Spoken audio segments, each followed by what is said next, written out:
Ezekiel 44. Then the man brought me back to the outer gate of the sanctuary, the one facing east, and it was shut. The Lord said to me, "This gate is to remain shut. It must not be opened. No one may enter through it. It is to remain shut because the Lord, the God of Israel, has entered through it. The prince himself is the only one who may sit inside the gateway to eat in the presence of the Lord. He is to enter by way of the portico of the gateway and go out the same way." Then the man brought me by way of the north gate to the front of the temple. I looked and saw the glory of the Lord filling the temple of the Lord, and I fell face down. The Lord said to me, "Son of man, look carefully, listen closely, and give attention to everything I tell you concerning all the regulations and instructions regarding the temple of the Lord. Give attention to the entrance to the temple and all the exits of the sanctuary. Say to rebellious Israel, 'This is what the sovereign Lord says: Enough of your detestable practices, people of Israel. In addition to all your other detestable practices, you brought foreigners uncircumcised in heart and flesh into my sanctuary, desecrating my temple while you offered me food, fat, and blood, and you broke my covenant. Instead of carrying out your duty in regard to my holy things, you put others in charge of my sanctuary. This is what the sovereign Lord says: No foreigner uncircumcised in heart and flesh is to enter my sanctuary, not even the foreigners who live among the Israelites. The Levites who went far from me when Israel went astray and who wandered from me after their idols must bear the consequences of their sin. They may serve in my sanctuary, having charge of the gates of the temple and serving in it. They may slaughter the burnt offerings and sacrifices for the people and stand before the people and serve them. But because they served them in the presence of their idols and made the people of Israel fall into sin, therefore I have sworn with uplifted hand that they must bear the consequences of their sin, declares the sovereign Lord. They are not to come near to serve me as priests, or come near any of my holy things or my most holy offerings. They must bear the shame of their detestable practices, and I will appoint them to guard the temple for all the work that is to be done in it. But the Levitical priests, who are descendants of Zadok and who guarded my sanctuary when the Israelites went astray from me, are to come near to minister before me.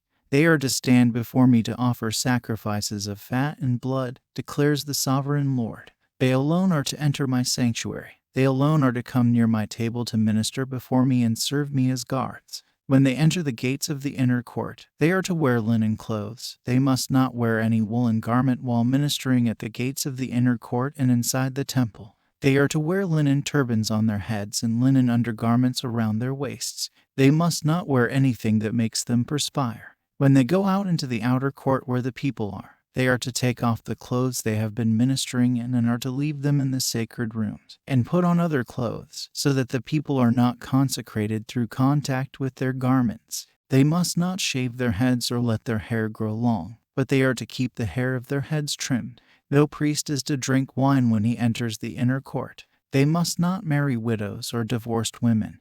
They may marry only virgins of Israelite descent or widows of priests. They are to teach my people the difference between the holy and the common and show them how to distinguish between the unclean and the clean. In any dispute, the priests are to serve as judges and decide it according to my ordinances.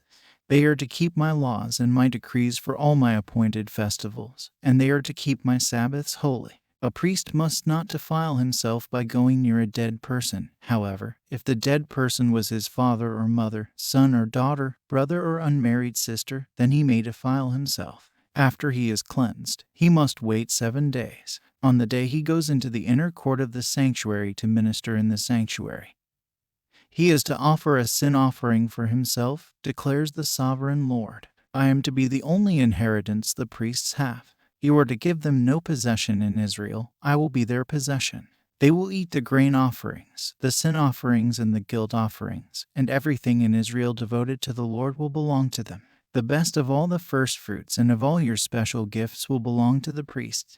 You are to give them the first portion of your ground meal so that a blessing may rest on your household. The priests must not eat anything, bird or animal, found dead or torn by wild animals. This is the law that applies to the priests. They may eat any bird or animal that is sacrificed as a sin offering to the Lord. They are to eat it in the sanctuary area. But any bird or animal that is found dead or torn by wild animals may not be eaten. It must be regarded as unclean. Whoever eats the meat of an animal found dead or torn by wild animals is to wash their clothes and be ceremonially unclean till evening. They will be unclean till evening. Then they will be clean. But if they do not wash their clothes and bathe themselves, they will be held responsible. Ezekiel 45. When you allot the land as an inheritance, you are to present to the Lord a portion of the land as a sacred district, 25,000 cubits long and 20,000 cubits wide. The entire area will be holy. Of this, a section 500 cubits square is to be for the sanctuary, with 50 cubits around it for open land.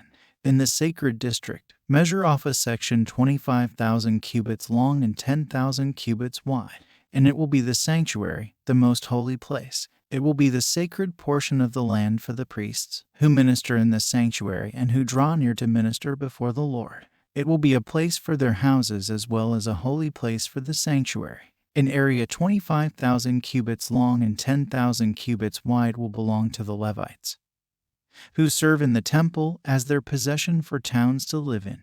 You are to give the city as its property an area 5,000 cubits wide and 25,000 cubits long. Adjoining the sacred portion, it will belong to all Israel. The sacred portion will be for the priests, and it will be 25,000 cubits long on the north side, 10,000 cubits wide on the west side, 10,000 cubits wide on the east side, and 25,000 cubits long on the south side. And it will be the sanctuary of the Lord. This will be for the consecrated priests, the Zadokites, who were faithful in serving me and did not go astray as the Levites did when the Israelites went astray.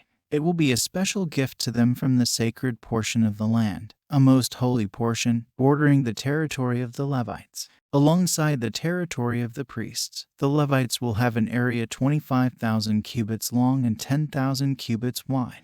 Its total length will be 25,000 cubits and its width 10,000 cubits. They must not sell or exchange any of it. This is the best of the land and must not pass into other hands, because it is holy to the Lord. This is to be the boundary of the land. On the north side it will run from the Mediterranean Sea by the Hethlon road past Lebo Hamath to Zedad, Baratha and Sibraim, as far as Hazer Haddak, which is on the border of Horon. The boundary will extend from the sea to Hazar Enan, along the northern border of Damascus, with the border of Hamath to the north. This will be the north boundary. On the east side the boundary will run between Horon and Damascus, along the Jordan between Gilead and the land of Israel, to the Dead Sea and as far as Tamar. This will be the east boundary. On the south side it will run from Tamar as far as the waters of Meribah Kadesh, then along the Wadi of Egypt to the Mediterranean Sea. This will be the south boundary. On the west side, the Mediterranean Sea will be the boundary to a point opposite Lebo Hamath.